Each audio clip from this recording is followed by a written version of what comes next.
I didn't find out my boyfriend was cheating through messages or rumors. I found out because the woman he betrayed me with was the one person I trusted without question. My best friend. For years, we shared everything. Secrets, fears, late-night conversations. I never imagined she would be the reason my world collapsed. When the truth finally surfaced, I didn't scream. I didn't confront them. I didn't leave. I stayed quiet, because in that moment, I realized something important. They thought I was broken. They had no idea I was already planning my response. At first, nothing felt wrong enough to accuse anyone of betrayal. That's how it usually starts, not with explosions, but with quiet shifts you convince yourself don't matter. My boyfriend had always been attentive, the kind of man who remembered small details and showed up when it counted. That's why the changes were so easy to excuse. He started coming home later, always with a reasonable explanation. Work ran long. Traffic was bad. A friend needed help. None of it sounded like a lie, at least not on its own. What unsettled me wasn't his absence. It was the way he returned. He was physically there, but emotionally distant, as if part of him stayed somewhere else. Conversations became shorter. Eye contact lingered for half a second too little. When I reached for him, he pulled away without noticing he had done it. I told myself I was overthinking. I had done that before, and it had almost cost me this relationship. So I chose silence instead of suspicion. Then there was her. My best friend had always been part of our lives. She knew our routines, our inside jokes, our arguments. I trusted her completely, enough to let her see us at our worst. When my boyfriend and I fought, she was the one who listened to me cry. When I needed advice, she spoke calmly, reasonably, always encouraging patience and understanding. Looking back now, that should have been my first warning. She began checking in more often, asking how he was doing, whether we were okay. At first, it felt caring, supportive, but her questions slowly shifted. She asked about his moods, his schedule, the details of our disagreements. I gave her answers freely, unaware I was handing her a map. There were moments I noticed things that didn't quite fit, but I brushed them aside. A look that lasted too long. A laugh that felt too familiar. Inside jokes I didn't remember being part of. When I entered the room, conversations stopped mid-sentence. When I asked what they were talking about, the answer was always vague. You're imagining things, I told myself. The truth is, it's easier to doubt your instincts than to accept a reality that would shatter everything you believe about the people you love. The tension grew slowly, like water rising inch by inch. I felt it in the silence during dinners, in the way my phone stayed untouched while his was always face down. I noticed how my best friend defended him when I wasn't even criticizing him, how she spoke about him with a softness that didn't belong to her. Still, I said nothing. I didn't want to be the jealous girlfriend. I didn't want to be the paranoid friend. I convinced myself that trust meant ignoring discomfort. That love required proof, not feelings. There was one night I remember clearly. The three of us were together, sitting in the same room, and I felt like the outsider in my own relationship. They were close, physically, emotionally, while I sat just inches away, invisible. That night, I went home and stared at the ceiling for hours. My mind replayed moments I had dismissed, details I had chosen not to see. A quiet voice inside me whispered that something was wrong. I ignored it, because admitting the truth would mean admitting that two people I loved had been lying to me, not once but repeatedly, and at the time, that felt more painful than not knowing at all. I didn't realize then that my silence wasn't protecting me. It was giving them time. The truth didn't come to me all at once. It never does. It arrived in fragments, each one small enough to deny, but together impossible to ignore. It started with something insignificant, or at least it seemed that way at the time. A message notification that appeared on his phone while he was in the shower. I wasn't trying to snoop. I wasn't even close to the phone. The screen lit up on its own, just long enough for a name to appear. Her name, My stomach tightened, not because they talked, that was normal, but because of the hour, past midnight, and because the message wasn't casual. It wasn't funny or practical or harmless. It was familiar. I told myself not to jump to conclusions. I reminded myself of all the times I had been wrong before, all the relationships ruined by suspicion. Still, my hands felt cold, and my chest carried a pressure I couldn't explain. I didn't open the message. I didn't touch the phone. I stepped away as if it could burn me. For the rest of the night, I barely slept. The next few days felt unreal, like walking through a room where everything looks the same but sounds different. Every interaction carried a second meaning. Every smile felt rehearsed. I watched them closely, not obviously, but carefully, noticing how their energy shifted when they were together. They avoided each other when I was watching. When they thought I wasn't, they relaxed. That was when I knew. The confirmation came by accident. Or maybe it wasn't an accident at all. Maybe the truth simply gets tired of hiding. My best friend had left her tablet at my place. I noticed it while cleaning, the screen lighting up as I picked it up. A message preview appeared at the top. I wasn't looking for anything. I swear that to myself even now. But the words were there, clear and undeniable. I miss you. There was no confusion, no room for interpretation, no explanation that could make it innocent. My hands began to shake as I unlocked the screen. I told myself I would stop if I saw anything I couldn't handle. I didn't stop. The messages were intimate, layered with familiarity built over time. They spoke in a language that belonged to people who had shared more than conversations. Plans hidden between casual words. Jokes that referenced moments I had never been part of. And then I saw it, a message about me. About how difficult it was to keep pretending. About how guilty they felt when they looked at me. About how they knew they were doing something wrong. I sat down on the floor, my back against the wall, unable to breathe properly. My body reacted before my mind could catch up. My chest burned. My ears rang. The room felt too small. What hurt most wasn't the affair itself. It was the realization that my pain had been a shared secret. They had comforted me together, lied to me together, looked into my eyes and spoken words they knew were false. I didn't cry right away. I felt empty, like something essential had been removed without warning. The future I had imagined dissolved in seconds. Every memory rearranged itself, now poisoned by what I knew. When my boyfriend came home later that evening, I looked at him differently. I noticed the ease with which he kissed my cheek, the confidence in his voice as he asked about my day. He had no idea I already knew. Or maybe he did, and he believed I was too weak to act. I said nothing. That was the moment everything changed, not because I discovered the truth, but because I decided not to reveal it. In that silence, something inside me hardened. I stopped being the person they were betraying, and became the person they underestimated. I wish I could say that discovering the affair was the worst part of the story. It wasn't. What truly destroyed me came after I knew, when I realized how long it had been happening and how deliberately I had been played. Once the first messages were uncovered, something inside me shifted. Fear disappeared. Hope vanished with it.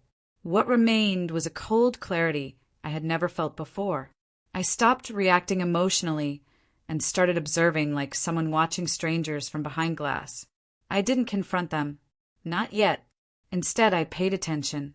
I noticed how easily they slipped into lies, how naturally they coordinated their stories without speaking. When my boyfriend said he was going to the gym, my best friend suddenly became busy for the evening. When she claimed she was tired and staying home, he found reasons to be out. Patterns emerged quickly once I allowed myself to see them. The next discovery came 2 days later. I was alone in the apartment when his laptop chimed with a notification. Normally, it was password locked, but this time the screen lit up already open. A shared calendar appeared, not ours, theirs. At first, I didn't understand what I was looking at. Then I saw the recurring entries, dates and times marked carefully months back. Code words disguised as errands, lunches, meetings, check in. My hands trembled as I scrolled. This wasn't a mistake. This wasn't impulsive. This was organized. They hadn't just betrayed me emotionally, they had planned around me, around my schedule, around my trust. I felt something close to nausea when I realized how often I had unknowingly helped them. Nights I encouraged him to go out because I thought he needed space. Conversations where I asked her to keep an eye on him when I was worried. I had been managing their affair for them. But the most brutal moment came when I found a voice memo. I almost didn't listen to it. Some instinct warned me that once I did, there would be no turning back. But curiosity, or maybe self-punishment, won. It was her voice. Soft. Laughing. She was talking about me. She trusts us so much, she said, amused. She'll never suspect a thing. Then his voice joined hers. I know. Sometimes I feel bad, but not bad enough to stop. They laughed together. I don't remember dropping the laptop, but I remember the sound it made when it hit the floor. A sharp crack that echoed through the room like something breaking permanently. That was the moment I lost all sympathy for them. Not because they cheated, but because they enjoyed believing I was stupid. The shock didn't make me cry. It made me still. My heartbeat slowed. My thoughts sharpened. I felt detached from my body, as if I were watching someone else process the betrayal. I sat there for a long time, replaying the recording again and again. Each time it hurt less, not because it became easier, but because something inside me was shutting down. That night, they came home together. Not intentionally, not publicly, but close enough. She hugged me, held me tight, told me she missed me. I hugged her back. My boyfriend kissed my forehead and asked if I wanted dinner. I smiled and said I wasn't hungry. Inside, something twisted, not from pain, but from disbelief at how easily they performed affection. They were comfortable, confident, certain I would never challenge them. They were wrong. From that moment on, I stopped being honest. I stopped sharing my feelings, stopped asking questions, stopped seeking reassurance. I became careful. I listened more than I spoke. I memorized their habits. I noted what made them nervous, what made them careless. I learned when they felt safest, because that's when people make mistakes. They didn't notice the change in me at first. Why would they? They thought I was broken, insecure, dependent on their presence. They thought silence meant weakness. They underestimated how dangerous quiet can be. The real shock wasn't that my boyfriend betrayed me with my best friend. It was realizing they believed I deserved it. In one message thread I hadn't seen before, she wrote that I was too emotional, that I relied on him too much. He agreed, said I was comfortable but not exciting anymore. They had rewritten my identity to justify what they were doing. That realization burned hotter than betrayal, because suddenly this wasn't just about love or loyalty. It was about control. They had decided who I was without my consent. They had reduced me to a character in their story, the obstacle, the inconvenience, the background noise. And I refused to stay there. That night, as I lay beside him in bed, listening to his breathing, I made a decision that changed everything. I wouldn't expose them immediately. I wouldn't explode or beg or demand explanations. I would let them believe they were winning. Because people who think they're untouchable always reveal the most when they're comfortable. And I was done being the victim in a story they thought they controlled. They thought the betrayal ended me. What they didn't know was that it had just introduced them to a version of me they had never met and were completely unprepared for. People imagine revenge as something loud. Screaming, exposure, destruction in one dramatic moment. That wasn't my approach. What I planned required patience, the kind that looks like forgiveness on the surface and feels like discipline underneath. I understood something they didn't. Revenge doesn't work when it's rushed.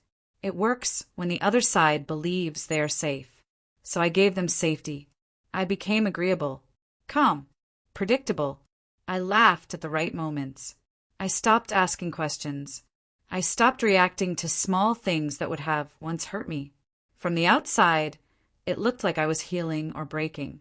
They couldn't tell which, and they didn't care enough to find out. My boyfriend relaxed first. He always had. He was the kind of man who mistook silence for surrender. The less I questioned him, the more confident he became. He started slipping again, leaving his phone unattended, exaggerating stories without remembering what he had said the week before. He underestimated how much attention I was paying. My best friend followed shortly after. She mirrored my behavior, acting supportive, even protective. She began offering advice I hadn't asked for, encouraging me to focus on myself, to be independent. I watched how easily she played both roles, confidant and traitor, without the slightest crack in her voice. That told me something important. They weren't scared of losing me. They were scared of being exposed. So I made exposure feel impossible. The first step of my plan wasn't action, it was positioning. I quietly reorganized my life. I moved important documents out of the apartment. I changed passwords they knew or might guess. I redirected finances I had once shared freely. Nothing dramatic, nothing suspicious. Just subtle shifts that created distance without triggering alarm. At the same time, I encouraged closeness. I suggested dinners together, small trips, moments where we all shared space. It sounds cruel, but there was strategy in it. The more time they spent near each other in front of me, the more careless they became afterward. Guilt fades when people believe they've gotten away with something, and they believed they had. I listened. I learned when they met, where, and how they justified it to themselves. I learned the lies they told about me when they thought I would never hear them. I learned which insecurities they shared only with each other, and which truths they avoided. What shocked me wasn't how much they lied. It was how much they believed those lies.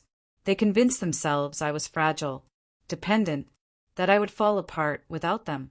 That belief made them sloppy. The second step was patience. Weeks passed, then months. During that time, something unexpected happened. I changed, not outwardly, inwardly. The pain that once dominated my thoughts lost its intensity. In its place came clarity, distance, even a strange gratitude. Betrayal has a way of stripping illusions faster than time ever could. I saw them clearly now, not as people I loved, but as people who needed deception to feel powerful. That realization removed my fear. The turning point came on an ordinary afternoon. We were sitting together, the three of us, when my boyfriend casually mentioned a future plan. A move, a commitment, a promise. He said it without thinking, without noticing the tension it created between them. My best friend's expression changed for half a second, just long enough. They hadn't planned that lie together. I stored that moment carefully. From then on, I began to apply pressure, gently, invisibly. I asked questions that forced them to contradict each other. I made comments that tested their stories. I created situations where they had to coordinate quickly, without preparation. They started making mistakes, small ones at first, conflicting schedules, mismatched details, hesitation where confidence used to be. I never accused them. I simply observed, letting discomfort grow between them. Distrust spreads faster than guilt when two people are hiding something together. Soon, they began watching each other more closely than they watched me. That was when I knew the plan was working.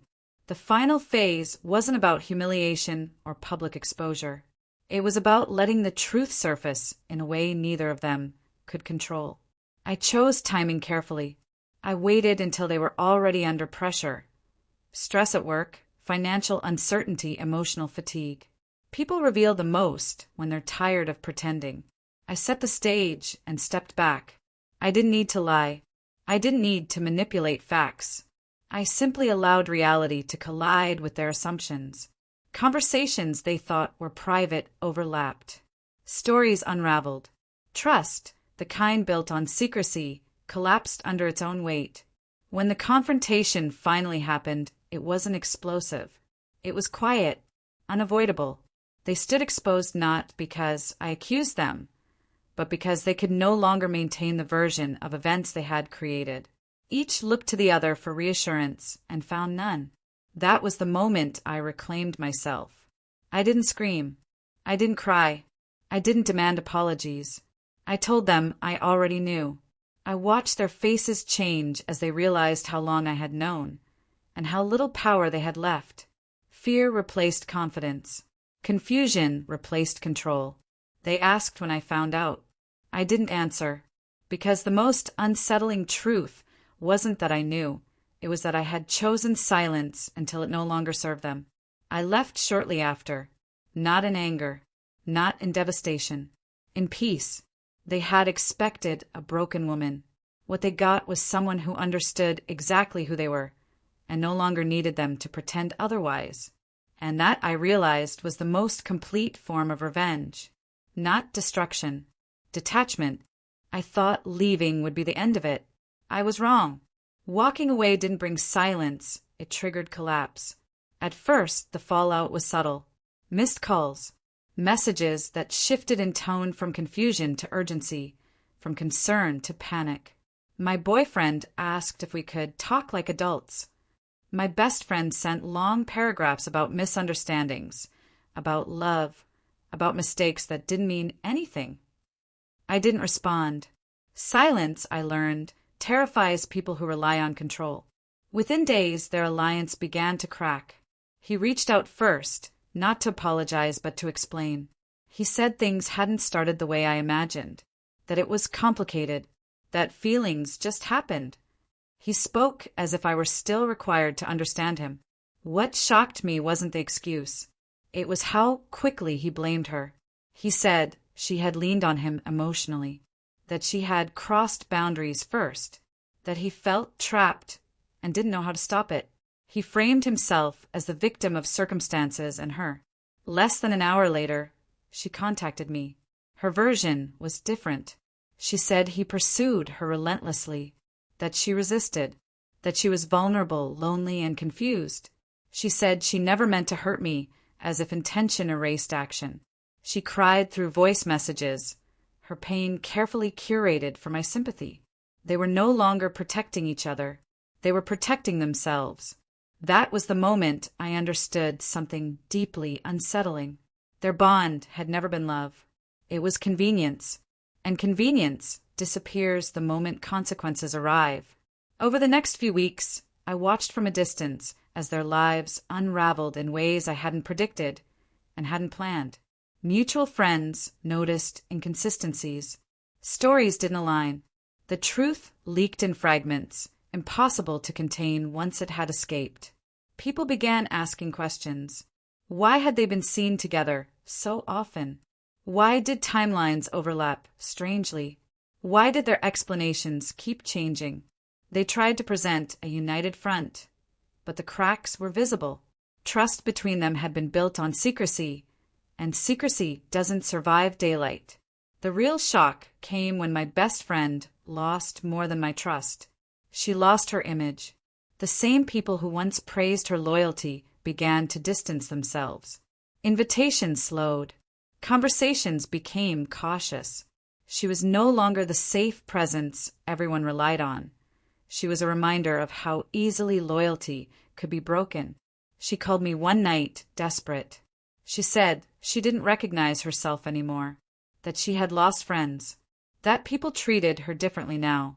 She asked if I could talk to them, explain things, help her fix it, help her. I realized then that she had never fully understood what she had done. She thought the damage was emotional. She didn't see that betrayal destroys credibility, and credibility is something you don't get to rebuild on your own terms. My ex-boyfriend didn't fare better. Without me managing the emotional balance of his life, everything tilted. He struggled at work. His performance slipped. The confidence he once carried dissolved into irritability and defensiveness. People noticed.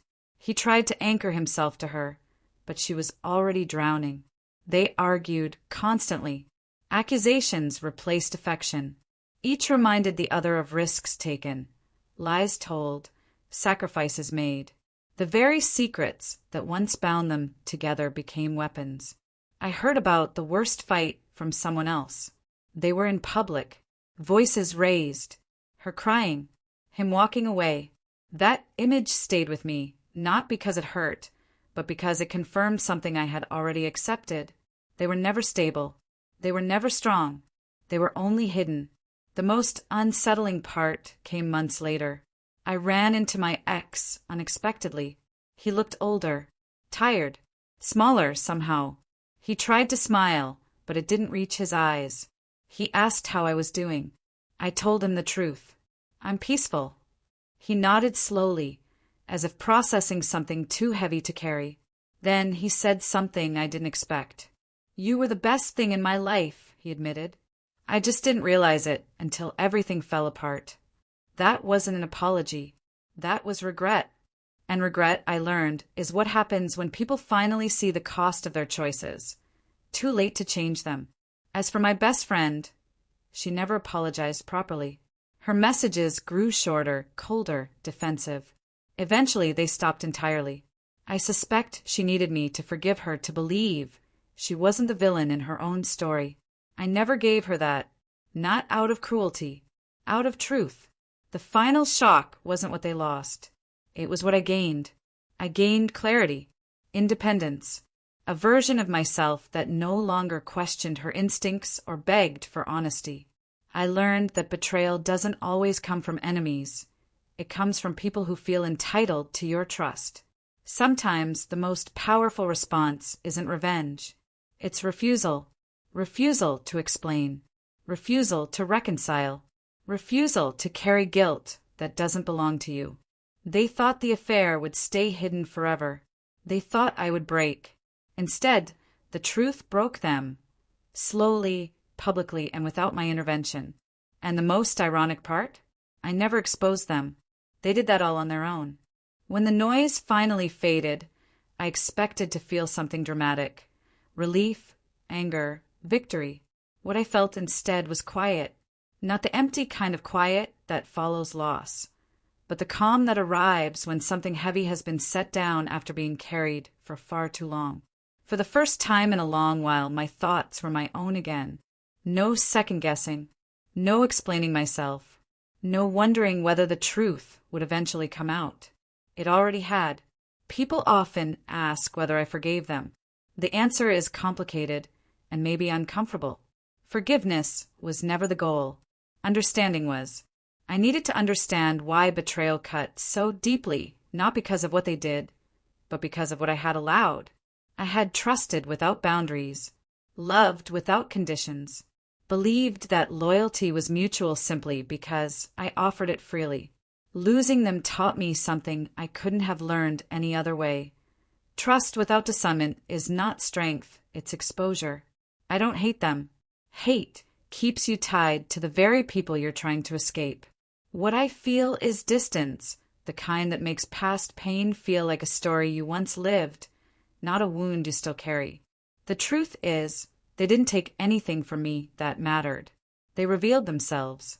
And in doing so, they gave me something far more valuable than the relationship I lost: clarity. I learned that people who betray don't do it because you lack something. They do it because they do. Because they are willing to trade integrity for comfort, honesty for excitement, loyalty for validation. That choice has nothing to do with you. I also learned that closure doesn't come from confrontation. It comes from acceptance, from seeing people clearly and choosing not to argue with reality, from walking away without demanding apologies that will never be honest, from understanding that some people are lessons, not lifetimes. Today, my life is quieter, smaller in some ways, but it's real. I no longer confuse intensity with love or familiarity with safety. I choose peace over performance, truth over attachment, self-respect over explanation. If there's one thing I want anyone listening to this to understand, it's this. If someone betrays you and expects you to break, don't give them that satisfaction. Heal. Heal so completely that they become irrelevant to the person you're becoming. Heal until their absence feels like freedom, not punishment. Because the most lasting response to betrayal isn't revenge. It's becoming someone who no longer fits into the story that hurt you. And when that happens, you don't need the past to apologize. You've already outgrown it.